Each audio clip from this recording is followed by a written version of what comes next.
So my theory for the Rick and Morty video was actually my favorite theory, but no one watched it because you're all uncultured swine. So here's a shorter version. You still don't have to watch it, but you do have to subscribe. Apparently people still think the copy pasta is funny, but no one seemingly has bothered to apply theoretical physics to Rick and Morty. Which is really a shame, because we've got enough here to write a Star Wars Expanded Universe novel. In the Season 3 premiere of Rick and Morty, Rick says, I'll go out and I'll find some more of that Mulan Szechuan teriyaki dipping sauce, Morty. Because that's what this is all about, Morty. That's my one-armed man. I'm not driven by avenging my dead family, Morty. That was fake. I'm driven by finding that McNugget sauce. But then he never actually mentioned Szechuan sauce again. Thank you, dear sweet merciful mother of God. What Rick is referring to here is a memory he shared with this Grounfelmite. Rick lies to the alien and tricks him into his own demise. The thing about a good lie, though, is there's usually some truth hidden to it. Rick has been gone from his family's life for 20 years. This fact has been stated again and again, and Beth is nowhere near forgiving him for leaving. So how is it Rick has memories of toddler Morty when Morty is only about 14? Bird Person has a picture of Rick and what appears to be a baby Morty on his wall as well. In the episode Rest and Relaxation, Rick and Morty go through a machine to have what they themselves consider to be the toxic features of their personalities removed.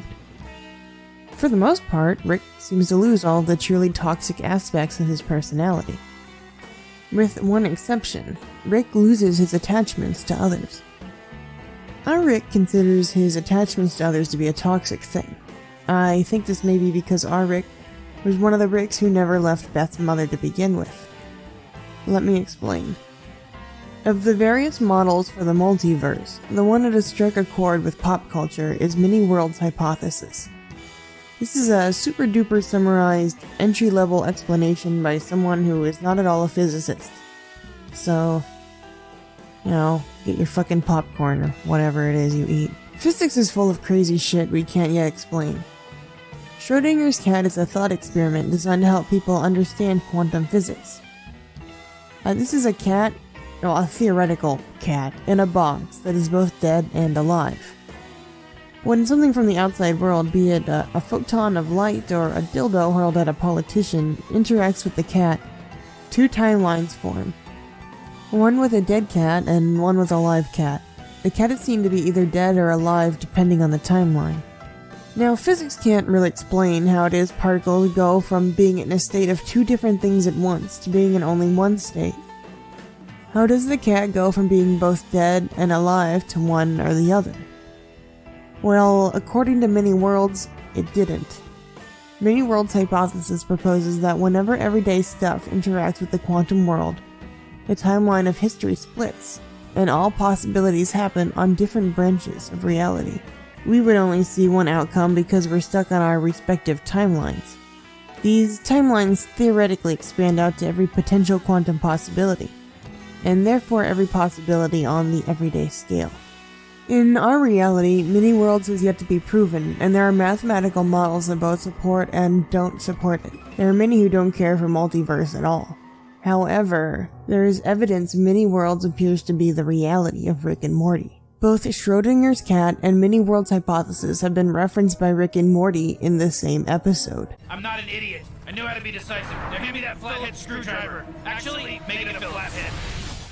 Oh, shit. We saw Many Worlds be brought up briefly in Ricksty Minutes, where a timeline splits on whether or not Beth had an abortion at 17. Beth Sanchez, I have been in love with you since high school. I hate acting. I hate cocaine. I hate Kristen Stewart. I wish you hadn't gotten that abortion, and I've never stopped thinking about what might have been. From the point when Rick is born, his choices create his universes. Every universe is not just random chance, rather it is a reflection of the decisions of the characters up to that point. Similar realities are paths in which people have made similar decisions. Timelines spawned in response with changes to the quantum world would back up Many Worlds. Rick also implies there are limited realities they can jump to, although this could just be a joke to the audience. Pack your shit! That's only gonna keep him down for a little bit, Morty. You fucked with squirrels, Morty! We got a good 5 minutes before they're backing up on our ass, Morty! We have to pack up and move to a new reality, Morty! You know, I said we could only do that a couple of times! The term central finite curve has been used before. While Many Worlds does predict a huge number of possible universes out there, it still falls short of infinity. That number is roughly 1 with 500 zeros, but that's not infinity. For this reason, in Rick and Morty, every choice does matter, but when your every decision creates a new universe, perhaps it's easiest to just dismiss all of reality as meaningless. At some point, Rick had to decide if he was going to leave his family or not, just like Beth did. At this major decision, 2 timelines formed. The one where Rick leaves his family, and the one where Rick doesn't. We've already seen him fuck up one Earth beyond repair. In Morty's Mind Blowers, we learn that Rick makes mistakes all the time, he just wipes them out of Morty's mind. This is not Rick's first rodeo. But even if Rick didn't destroy his original home or family, his decision to stay with them might have done so. So, here's my appropriately dark Rick and Morty theory. The realities in which Rick leaves his family, Rick dies. The realities in which he stays with his family, they die. And this is why every Rick is such a train wreck. Any surviving Rick has lost his original family. It wouldn't even really matter whether it was actually his fault or not, because the realities where Rick abandoned Beth still have living Beths in them. Rick hasn't been gone for 20 years. He's been dead.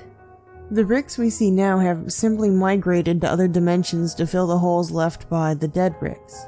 For the past 20 years, he has lived with an entirely different Smith family, if Beth even married Jerry in those realities. This certainly doesn't excuse his behavior, but it would explain why he is so distant, cruel, and usually drunk. C-137 Rick is therefore not really from C-137. Our Rick crashes into the C-137 Smith home, a drunken train wreck after losing his family somewhere along the way. And this is why it matters so much if Beth left or not. The timeline is split for her now too. There are realities in which Beth stays, and realities in which she leaves.